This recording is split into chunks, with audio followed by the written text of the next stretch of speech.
मंगलाचरण में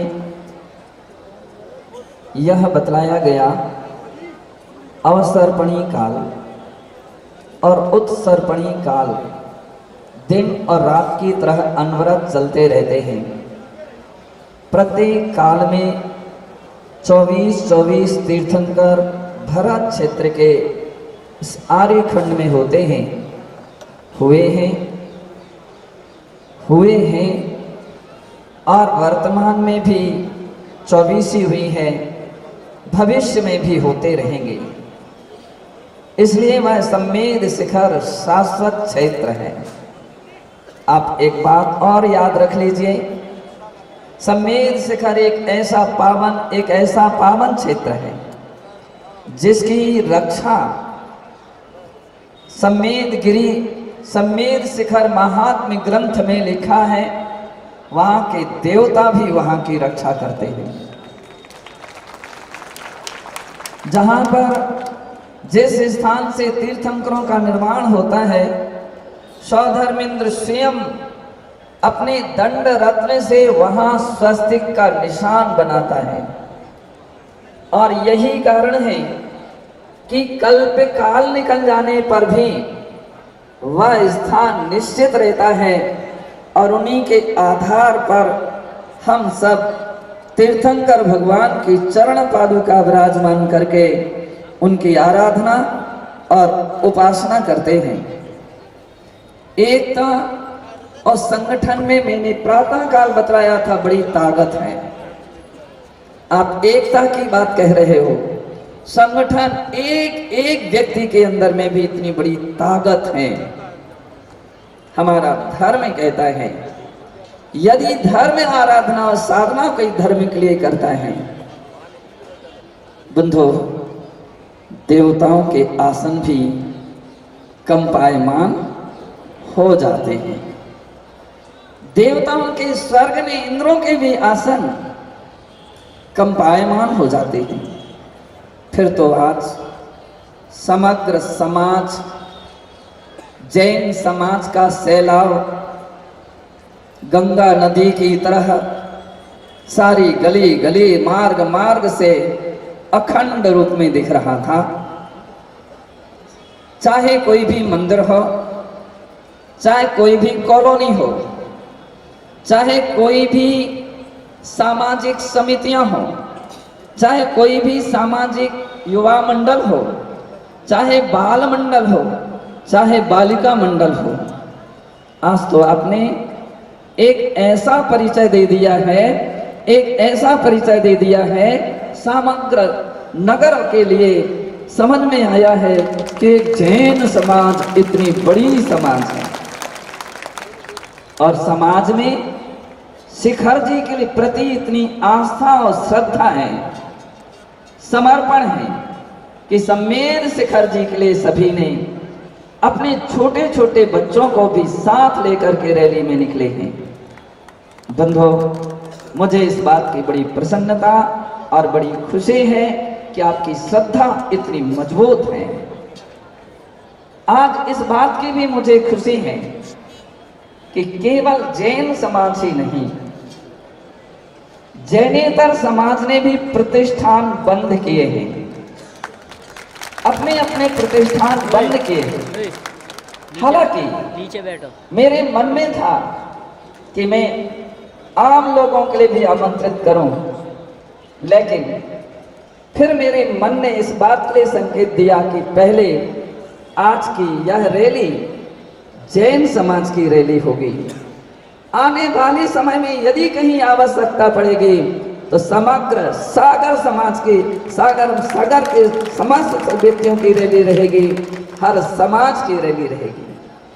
बंधो, यह भी मुझे भरोसा है कि हमारी समाज ने कभी भी किसी भी प्राणी के ऊपर, किसी भी धर्म के ऊपर, किसी भी संस्कृति के ऊपर कभी भी अंगुली नहीं उठाई है, कभी उसको आंच नहीं आने दी, तोड़ा नहीं है, उसको छीना नहीं है, उसको झपटा नहीं है। ये हमारी जैन समाज का इतिहास है। आज तक कहीं भी अतिक्रमण नहीं किया है, किसी के ऊपर कभी हावी नहीं हुई है। जैन समाज ने केवल अपने आयतनों की रक्षा की है, अपने धर्म की रक्षा की है। क्षत्रिय का अर्थ यही है कि क्षत्रिय प्राणी अपनी रक्षा के लिए हर तरह से काम करते हैं, हर तरह से अपनी व्यवस्था बनाते हैं और बंधुओं वे धर्म की रक्षा करते हैं, अपने आप की रक्षा करते हैं, अपने देश और अपने राष्ट्र की रक्षा करते हैं। इसलिए तीर्थंकर क्षत्रिय कहलाए, समस्त तीर्थंकर क्षत्रिय तीर्थंकर थे। बंधुओं आज ये भी मुझे भरोसा है, ये भी विश्वास है, हमारे शायद कलेक्टर कुछ इस बात पर सोच रहे होंगे कि इतना बड़ा समूह के बीच में हम कैसे जाएं, कहीं कोई आक्रोश परिस्थिति खड़ी हो जाए। नहीं, वो विश्वास रखें कि ऐसी कोई भी परिस्थिति उनके लिए नहीं खड़ी होगी। वे आदर के साथ यहाँ पर आएंगे और समाज सम्मान के साथ उनके लिए ज्ञापन देगी। वो एक माध्यम है, शासकीय अधिकारी हैं और उस अधिकार का सम्यक प्रकार से उपयोग करके वो देश की बात, नगर की बात, जिला की बात अपनी सरकार तक पहुंचाती है। वो एक इसलिए माध्यम मानी जाती है, वो व्यवस्था के लिए एक माध्यम मानी जाती है। इसलिए वे इस बात का विकल्प छोड़ दें। ऐसा ना सोचें कि खाली एक समाज के साथ हमको जाना पड़ेगा तो कल दूसरी समाज भी ऐसे प्रसंग खड़ी करेगी, उसके साथ भी जाना पड़े, सामने जाना पड़ेगा, ज्ञापन लेने के लिए जाना पड़ेगा, क्योंकि आप कलेक्टर हैं, समग्र जिला के कलेक्टर हैं और कलेक्टर हर व्यक्ति के साथ जुड़ा रहता है और व्यवस्थापक है। तो इसलिए आप कोई भी बात विकल्प ना लें कि मुझे हर व्यक्ति के साथ, हर समाज के साथ जाना पड़ेगा।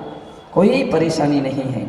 अगर आपके इस थोड़ी सी परिश्रम से शांति बनी है तो शांति बनाने में आपका बहुत बड़ा योगदान माना जाएगा, और यदि ऐसा नहीं किया तो शायद अशांति का वातावरण छा जाएगा और उसका गुनाहगार कलेक्टर ही माना जाएगा कि आपने उस मौके का ध्यान नहीं दिया और ये परिस्थितियां खड़ी हो गई। मुझे यह भी पूर्ण विश्वास है हमारे देश ने, हमारे देश के राजनेताओं ने, चाहे वह कहीं की सरकार हो, चाहे राष्ट्रपति हो, चाहे प्रधानमंत्री हो, बंधुओं वे भी व्यक्ति से जुड़े हुए हैं। वे हर नगर से जुड़े हुए हैं, हर धर्म से जुड़े हुए हैं, हर संप्रदायों से जुड़े हुए हैं। जब कहीं किसी भी धर्म के ऊपर आँच आती है, कहीं किसी भी धर्म के ऊपर कोई आँच आती है तो लोगों की बात को जरूर सुनते हैं।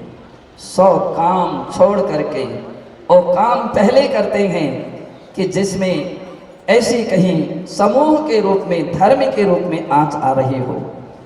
ध्यान रखो, जब देवतागण आ सकते हैं तो फिर तो आम व्यक्ति तो बहुत दूर की बात है। देवता जिनकी धर्म की रक्षा के लिए आगे आते हैं, देवता धर्म की रक्षा के लिए आ सकते हैं, तो फिर तो चक्रवर्ती हो, चाहे राष्ट्रपति हो, चाहे प्रधानमंत्री हो, सभी अपना सौभाग्य मानते हैं धर्म रक्षा के लिए, और उस रक्षा में अपने एक कदम आगे बढ़ा करके चलते हैं। यदि प्रजा एक कदम बढ़ाती है तो वे 2 कदम आगे बढ़ा करके चलते हैं, क्योंकि वे सब प्रजा के साथ होते हैं। और आज का दिन केवल सागर समाज का नहीं है, आज का दिन केवल सम्मेद शिखर जी के लोगों का नहीं है, दिल्ली कलकत्ता के लोगों का नहीं है, समग्र भारत देश की समाज का ये सवाल है। और यह उदाहरण है, इतनी सारी संख्या में जब सागर में लोग उपस्थित हैं तो आप सोच लीजिए जबलपुर में कितने होंगे, आप सोचिए इंदौर में कितने होंगे, ललितपुर में कितने होंगे, भोपाल में कितने होंगे, कलकत्ता में कितने होंगे। और यदि आज कम नजर आए तो आने वाले कल में इससे भी कई गुनी मात्रा में संख्या में बढ़ करके आगे आएंगे और भी संख्या में आएंगे। हर नगर नगर में गांव-गांव के जनता इस दिशा में आगे आ जाएगी, क्योंकि यह विषय ना किसी पार्टी का है, ना किसी अन्य संप्रदायों के या झगड़ों का है, यह तो अपनी संस्कृति की रक्षा का है। और ऐसी रक्षा के विषय में मुझे लगता है अवश्य ही देश विषय के लिए जो योजना बनाई गई है उसके लिए रद्द करेंगे और उसके लिए सम्मेद शिखर जी के लिए अहिंसक तीर्थ क्षेत्र के रूप में घोषित करेंगे। हम केवल पर्यटक स्थान ना बने इतनी ही बात नहीं कह रहे हैं, इसके साथ हमारी यह भी बात है कि उसके लिए अहिंसक पर्यटक क्षेत्र घोषित किया जाए, अहिंसक तीर्थ घोषित किया जाए। और वह अहिंसक तीर्थ में कभी भी मदिरा, मांस आदि की कभी भी कहीं भी दुकानें ना खुले और ना कभी खोली जाए। इस दिशा में अगर ऐसा कुछ प्रयास हमारे लोगों ने किया है तो निश्चित है खूब सोच समझ करके किया है और भरोसा है कि हमारी इस बात का बहुत बड़ा असर पड़ेगा, बहुत बड़ा प्रभाव पड़ेगा। यदि ऐसी कोई बात शासन प्रशासन के लोग सुन रहे हों, वे कलेक्टर साहब के लिए सूचित कर दें। समाज बैठी है और वो बैठी रहेगी। जैन समाज अहिंसक जरूर है, लेकिन उसकी अहिंसा में बड़ी ताकत है, बड़ी ताकत है। वो तब तक बैठी रहेगी जब तक कि उनकी पूरी बात आप सही हाथ तक नहीं पहुंचा देंगे। तो इस बात के लिए पूरा ध्यान रखें। आप आदर के साथ आइए, सम्मान के साथ आइए।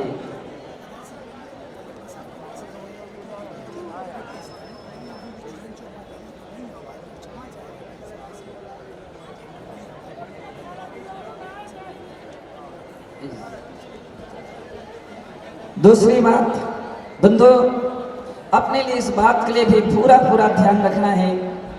अभी हमारे महाराज ने बिरंजन सागर जी ने बहुत अच्छी बात कही थी कि सम्मेद शिखर जी की रक्षा के साथ साथ उसकी पवित्रता का ध्यान भी हम सबको रखना है, उसकी पवित्रता का भी हमको ध्यान में रखना है। पूर्ण पवित्रता का ध्यान रखने के लिए मान सकते हैं आप किसी भी प्रकार के रोग से पीड़ित हैं, बीमारी से पीड़ित हैं, बिना पानी के नहीं रह सकते हैं, बिना खाए पिए नहीं रह सकते हैं, आप साथ में ले जाइए, साथ में ले जाइए, कहीं बैठ करके कर लीजिए। लेकिन वहाँ पर खुली हुई होटलों में, खुली हुई दुकानों में भोजन मत कीजिए, वहाँ का कोई भी सामग्री नहीं लीजिए, क्योंकि आप वहाँ की सामग्री का यूज करते हैं तो दुकानें चलती हैं। और आज यदि 4 दुकानें हैं, कल 40 दुकानें हो जाएंगी, कल 40 हैं तो कल के दिन 400 हो सकते हैं, और ये समस्या दिन प्रतिदिन बढ़ती जाएगी और हमारी यह पवित्रता नष्ट होती जाएगी। इसलिए इस बात के लिए सभी लोग मिल करके ध्यान रखें कि हम वहाँ पर ऐसी कोई भी सामग्री दुकानों से नहीं खरीदेंगे, नीचे जो दुकानें हैं उनसे खरीदेंगे, ताकि ऊपर की दुकानें यह महसूस करें कि वहाँ बिक्री नहीं होती है, बिक्री नीचे होती है और वे दुकानें नीचे आ जाए।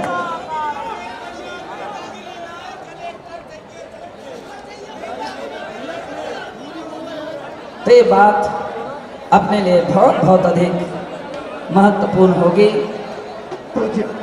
आचार्य भगत के प्रवचन चल रहे हैं, आप सभी से निवेदन है कृपया शांति बनाए रखें। आज